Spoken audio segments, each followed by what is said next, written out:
Hello, this is the Harboring Light. I'm Mary. I give a conservative perspective about the world around me. Feedback is greatly important, so feel free. Show ideas, questions, comments, concerns. Email me, follow me on Substack, X, and of course fill up those comments in YouTube. And I greatly appreciate all the listeners on YouTube and all the platforms that I'm on. I appreciate y'all so much. And I'm going to list off a few of the audio platforms that I'm on. So, as it goes, iHeartRadio, Pandora, Spotify, Spreaker, of course. Thank you so much, Spreaker. And I am on Amazon Music, just to name a few. I'm on Castbox, too, I believe, Deezer, and I'm looking to grow to wherever you enjoy your podcast audio content. I'm definitely on that. So this is the conclusion and the ending of the Halloween theme for the month of October. So I'm going to focus in on iZombie. So I'm going to give my commentary about, first, my commentary about the difference between the comics versus the television series adaptation of it. And then I'm just going to go into the detail about the comics and when it was released and all of that. And then give even further analysis about it. All right, here we go.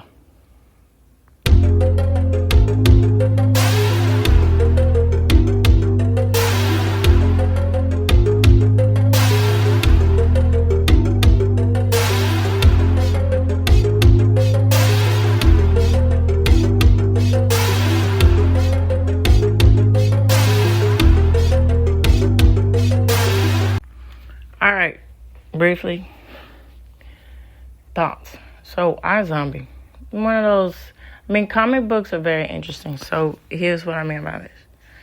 So, there's been a lot of, analysis and theories on this. Pretty much, this is my take about comic books. So, comic books, when you're in certain companies, specifically, me, growing up and then in my 20s and stuff like that. So it's, the notion, comic books is either it's kiddie stuff or it's either, nerd gobbledygook or what have you. There's no in between. It's always an extreme. So it's unfortunate. It was one of those things where if you only look at things for the surface level, you don't try to dig deeper into it, then you miss out. So the same argument can be said about anime. And of course, there's anime out there that's really more suitable for children. And there's the extreme of it to where it's just ultra gore and it's just wildly outrageous. But there's a lot of anime that has universal themes that a lot of people can relate to. So, case in point, I'm pulling back in my knowledge about it. Everything with anime. So Cowboy Bebop, even though it was, the adaptation missed the point or missed the mark about Cowboy Bebop. So, and then I'm going to get to JoJo's Bizarre Circus. And then, So, and then Old Boy, that's a rough one. But the universal theme of Old Boy is pretty, prolific. So, okay, and then I think that's the whole point too with, superhero comic books, telling a story. People who actually don't, it's either two process thing, I think, from my point of view. It's either they just want to do something when they adapt these things, either adapt into film or adapt into a television creation of it. They want to do it out of monetary goals, or somebody said, oh, this is really this. They see the bandwagon of everything that's been popular, and they want to try to hand it, and they don't really want to take the time to read and analyze and make the analysis that they should do. But it's always the excuse, oh, we're under budget, we don't have enough time. But you kind of should take the time to do it if you want to, when you think about it in the grand scheme of things, when you think about it from a production point of view and a monetary point of view. Don't you want to take the time to know whatever the details and everything about it, so the fans of it will feel a great admiration, appreciation, same thing, but great, they know that you care. And then from that, you get loyalty, and then you want to span out to merchandise and all these kind of things. They'll follow through. You'll attract it. But needless to say, comic books are more than what it seems. What people present, what it seems. And so, for instance, me personally, I like Love and Rockets. I was introduced about this comic book through a boss when I was at the U of H. And then, it caught my attention because it was mainly centered around music and the aspect of, at the time, of rock and new wave, and then, making a story out of that in the lives of these people. And that's quite interesting. And so that's the aspect that I want to lead to and go to with iZombie. So the comic book is very interesting, and it has a very particular take about the aspect of femininity, the aspect of what would it be. Okay, for case in point, before I get into it, the deep analysis about it. So case in point, if you had the perspective to actually walk in someone else's shoes and see things how they see them, to the depths, the visceral depths, I would say, of the senses of seeing, feeling, touching, tasting, and you're engulfed into these people's sight, what they experienced. Would that change you? How would you see things? And so the series iZombie, I think they did a really good take on that aspects and that analysis of, okay, we are, of course, with the zombie tropes or what have you, we're going to take another route to where it's more human arc of a hero finding, the hero tale, or the hero, I wouldn't say hero complex, but maybe, there's things in there about that, about discovering who you actually are in your hero lineage, or the plight of your destiny to be this hero.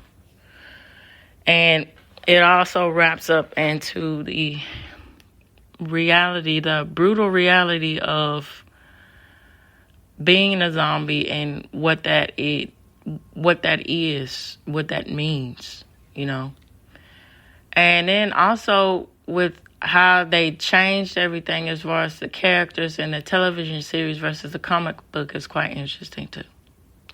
All right, with enough said, here we go. Getting into the analysis. All right, so here I'm going to do the analysis, and then I'm going to go and wrap up everything with the facts. So, wow, the comic books, it's very interesting. It's But there's been other books that's done that, but it's unique too in it how. And then I guess you can say this too about Deadpool, how it's meta, but it's comedic at the same time, and so it is part of the DC comic realm too. It's part of the DC Comics. So with that being said, even DC Comics is a rival of Marvel.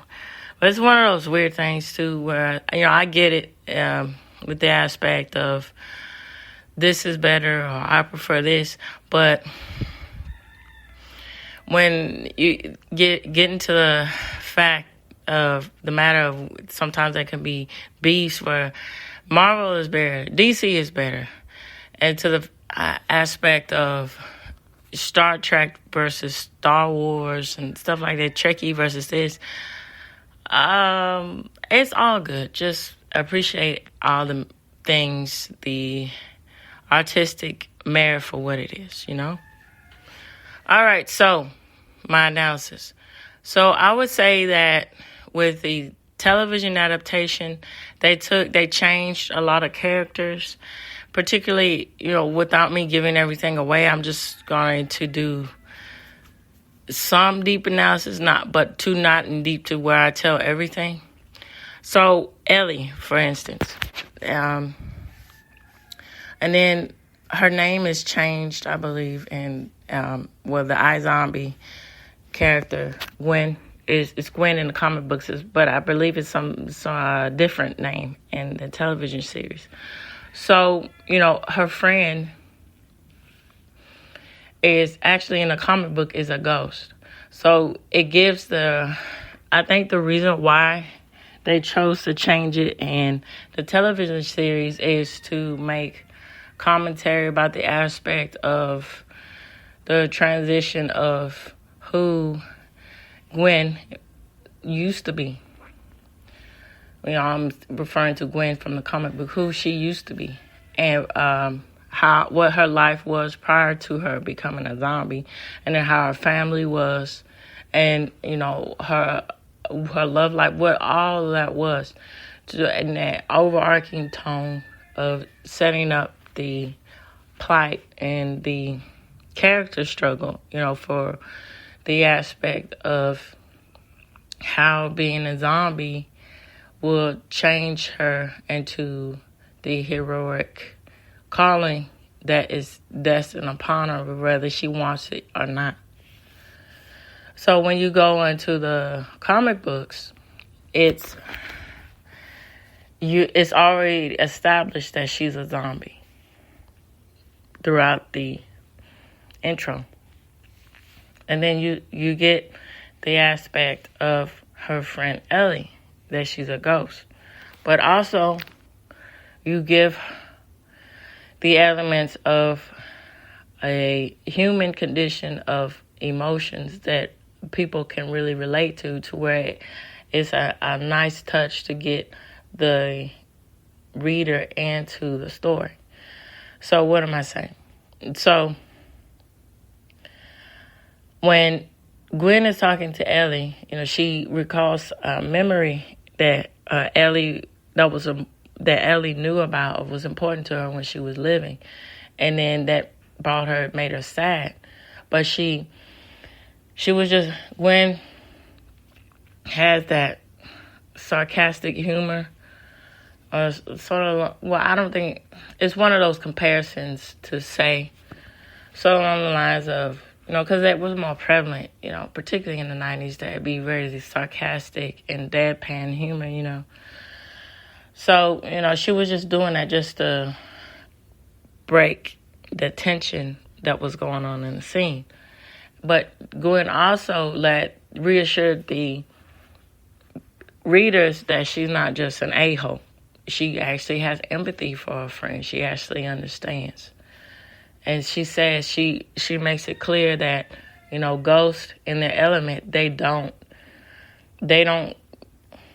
feel sadness for very long. They just briefly get over it and then move on to the next thing. And so with this, Excuse me just a minute.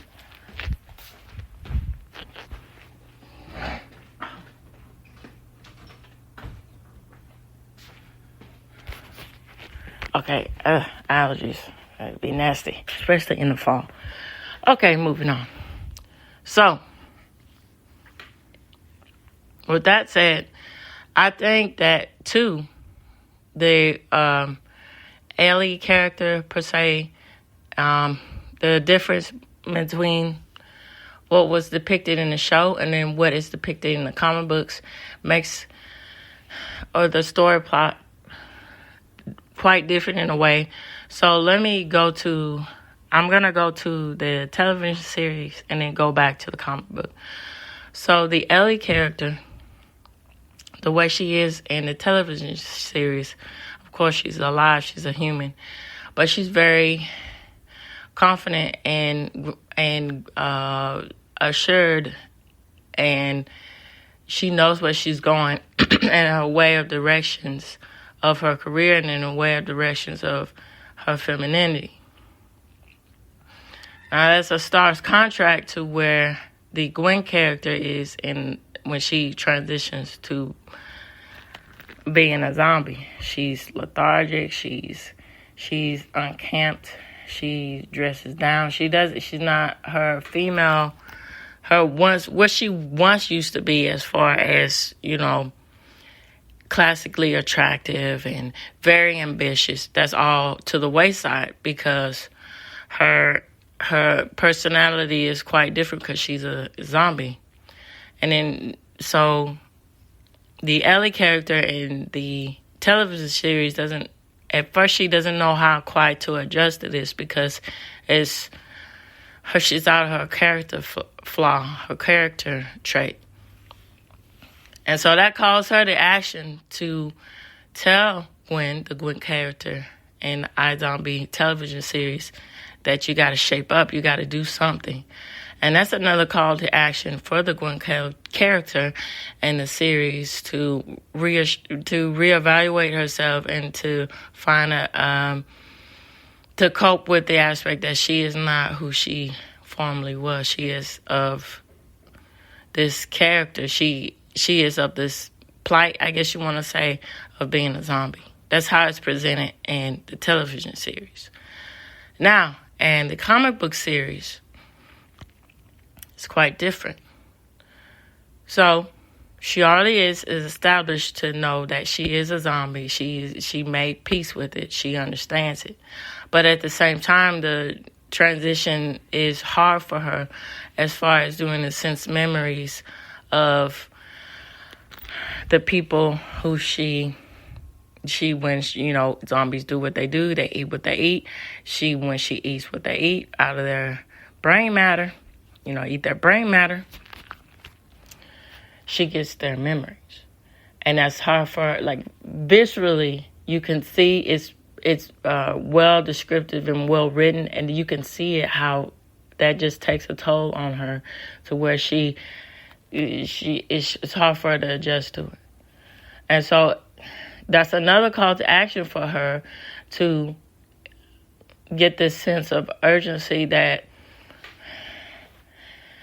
all of these visions that she's getting to help and help the person with their plight of what was unfinished business for them and the way that they died. And so that's another thing that is very prevalent in the television series, that the Gwen character teams up with the police enforcement and to, in itself, solve crimes. And then, it circles back around to the corporation, the science corporation that's prevalent in that town, and she finds out and she discovers through that corporation is involved with her becoming a zombie. So it's quite different. In the comic book version, there is a person, a man, that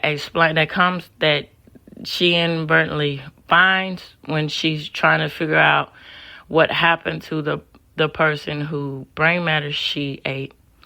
What happened to him?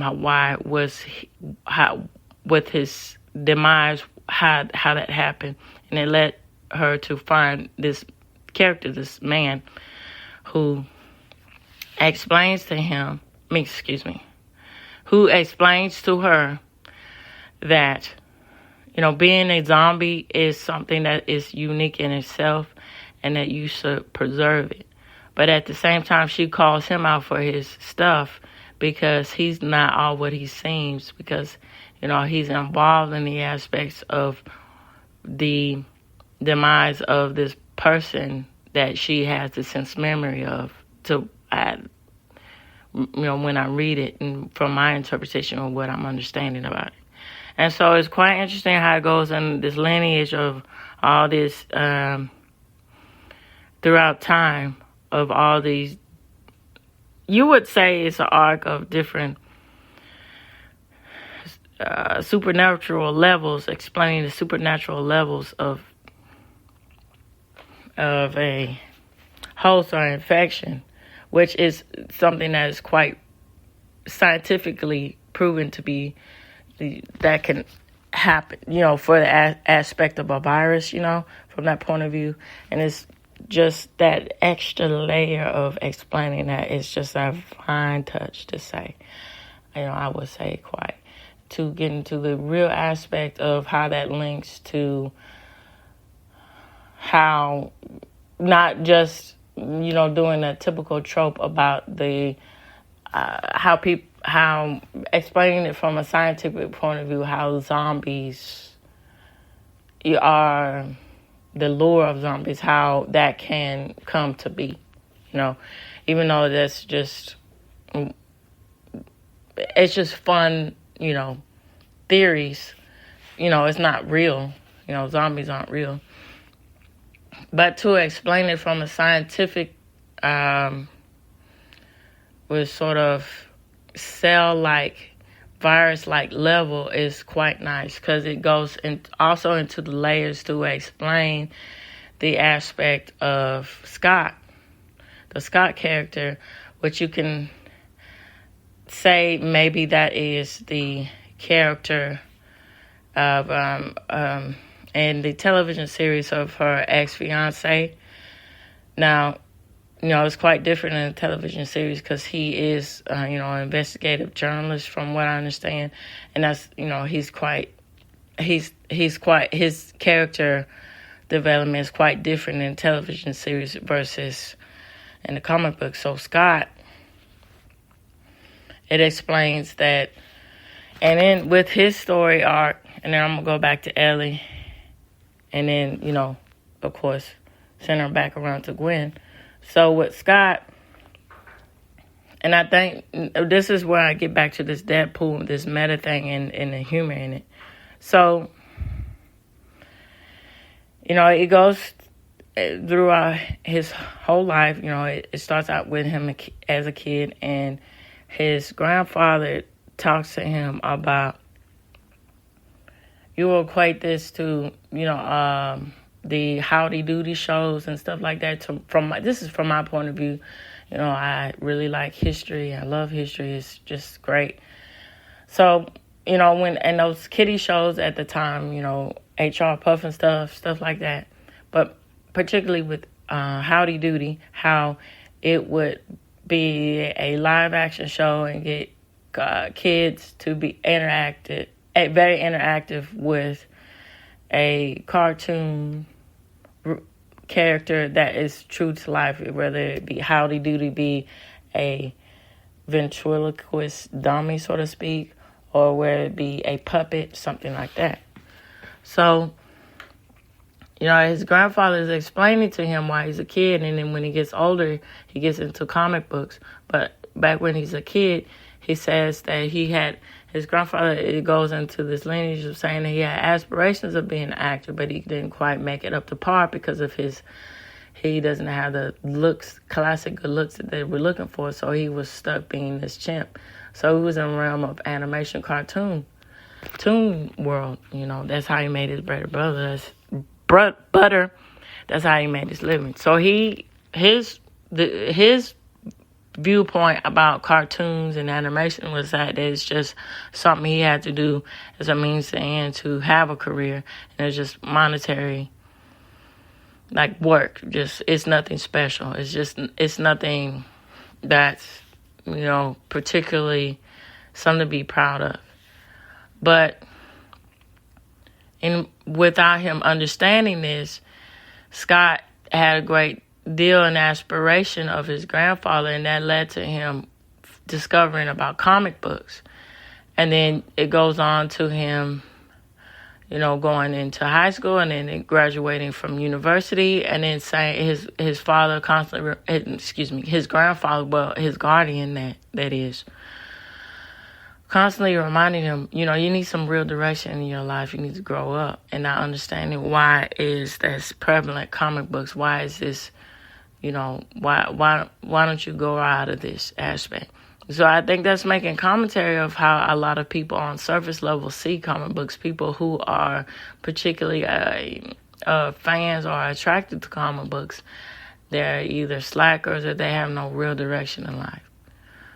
But Scott, he used his gifts and his ability of what he was wanted to be as a career, and he became, head in IT department.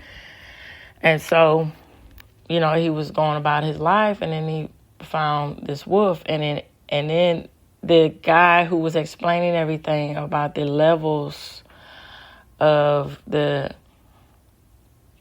toll of spirits or supernatural beings, or how they're haunted by being undead or something like that. It's a tiered process to where essentially Scott is a host for another undead being, to the aspect of he's really being possessed by the spirit of this wolf, and he has no control, and that changes him. But in the aspects of that, he takes it very well. He just says, okay, it is what it is. When the full moon comes out, I just got to stay home, hunker down, and then move on with my life. And that's quite remarkable in the aspects of that. That's very adult and mature of him, which his grandfather mistakenly doesn't see that merit that he has in his grandson, Scott. And so when he meets Gwen and Ellie, it changes him because he doesn't feel so alone anymore. He feels like he can relate to them, but he doesn't know why. And then it is quite, also it's quite nice that I'm saying all because, going back and thinking and recalling all these things, it's just a nice touch of telling everything without being to something of a typical trope of what you have seen already. So when he sees Gwen, it's this thing of, he even describes it as love at first sight. And he's called to her, but he doesn't quite know what to do. So he just, again, he's not has that self-confidence, right? But Gwen is the one that pulls him out of that because she calls him over to where they are, Gwen and Ellie are, and then out of that, he forms a bond with them, a friendship. And so from this, they all develop their characters, and you slowly get to know who these people are in this comic book. So with Ellie, it's quite interesting with her. So she is a ghost, but she is perpetually stuck in the time era in which she died, where she demised. She no longer alive here. So it says that she passed on 40 years ago. So essentially that would equate. So the information that I found, so the comic book was made around 2010, 2012, in the end of 2012, and I'll talk about that again in the facts. So the way she looks and then character references, and then how she sees, talks about, she doesn't quite understand the internet. She doesn't understand that you can use that to find out information quite instantly. You don't have to do this very tedious task to find information, or to ask people, or go out and write copious notes to find out if it's actually factually true. She doesn't understand anything. And so that equates to that she might be from the 60s. And so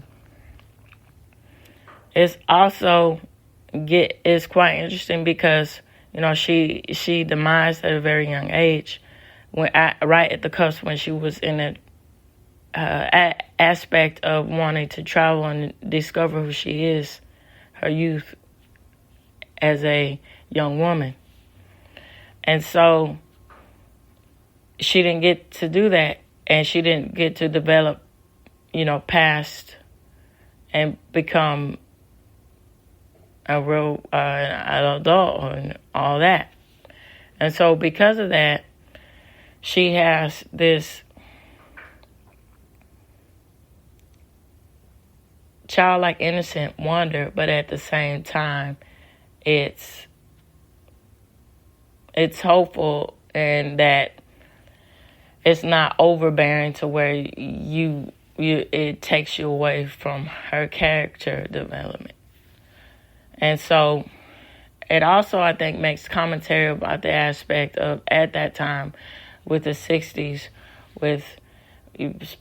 particularly with youth, when the aspect of rediscovering, redefining what it means to be an adult, means to be well versed or well understood of the world around you, and then you saw the aspirations of a lot of youth wanting to travel and go from town to town, go all these different places. And also, it's quite interesting too how there's an element of going back to in the 60s when it was very prevalent about the Scooby-Doo and everything, but they made a subtle joke about it, to where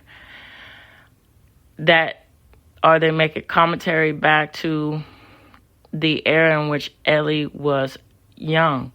So it's quite interesting. So John Solo, he did a very good take about this. So back early on in his YouTube career, John Solo, he did an analysis about Scooby-Doo. So he essentially made this point that Scooby-Doo in itself is darker than you think. So they're making commentary about the aspects of war, and particularly in the Vietnam War. So how all these characters came together is because they were dodging the draft. And Daphne is the girlfriend, of this guy who's brooding and very patriotic looking, and you would think he would want to serve his country, but no, they're all on the run from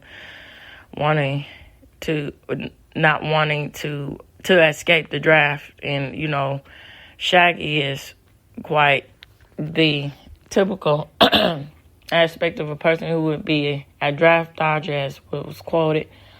And then Velma is a protest or a feminist, so to speak, and making a commentary about that, but slightly, not as, abrupt if this was for adults. And it's quite sad that the Velma, revamp is just completely perverted and disturbed in itself, and I don't know. And that's missing the mark, because they could have just went with it, either if they wanted to do a cartoon or a live action deal, went with it and get into that aspect of what John Solo was talking about, and the aspect of that of, getting into the realities of war or the realities of Vietnam in itself and what that type of war took the toll on society, that would be quite interesting. And so me expelling all these things is this point that I'm proving too, is that it's very nice when you take the time to say or do things artistically that has a lot of merit to it, that has a lot of complicated issues or complicated means, but it's not either perverse or distorted, which is perversion in itself, and it's not surface level or diluted down to you to where you feel like these people who created this artistic entity actually doesn't value me intellectually. And so I think iZombie did a nice blend of everything. And especially going back to Gwen with her character trait, how she is in herself. She is a zombie, but at the same time, you look past all that and you see the humanity in her, because she's not on this rampage of just, looking for brain matter or, trying to harm people or anything like that. She's actually having a lot of issues, but she's trying to cope with everything. But at the same time, she's trying to, reiterate who she is as a person. And then it also brings the aspect of femininity too, where Gwen is how she looks. She's beautiful, but at the same time, she's ghoulish looking. But she's not as, it's in between that area of, she's not as classically put together as her friend Ellie, where, you could tell that when Ellie was alive, she would be of the popular crowd of, being in the in crowd, whereas Gwen, she would be someone that would be unnoticeable, but noticeable at the same time in a different way.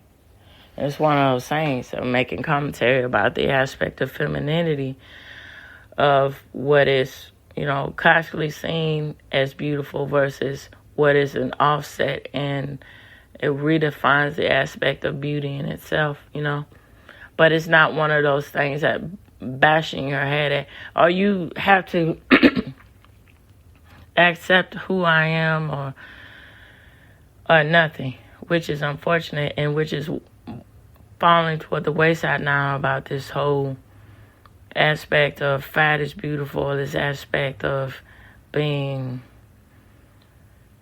not being unkempt, not caring about your appearance is acceptable when it isn't. So kudos on the creators of iZombie, and then kudos on the creator, Rob Thomas, and all the other people that were in the creation for the television series, because they got that very right with the adaptation of being true to life to, what all these different elements and what they were saying in the comic book. And I think, again, that goes to the aspect of these people actually care and they are fans of iZombie, and that really translates a lot in the depiction. All right, so I'm going to wrap this up and go into the facts next. Okay, here are the facts. This is the AI generated, tongue-tied there. Let's try one more time. This is the AI generated response to the origin of iZombie comic book. So the iZombie comic book series was created by writer Chris Robertson and artist Michael Alderd. Published by DC Comics Vertigo imprint and debuted in 2010.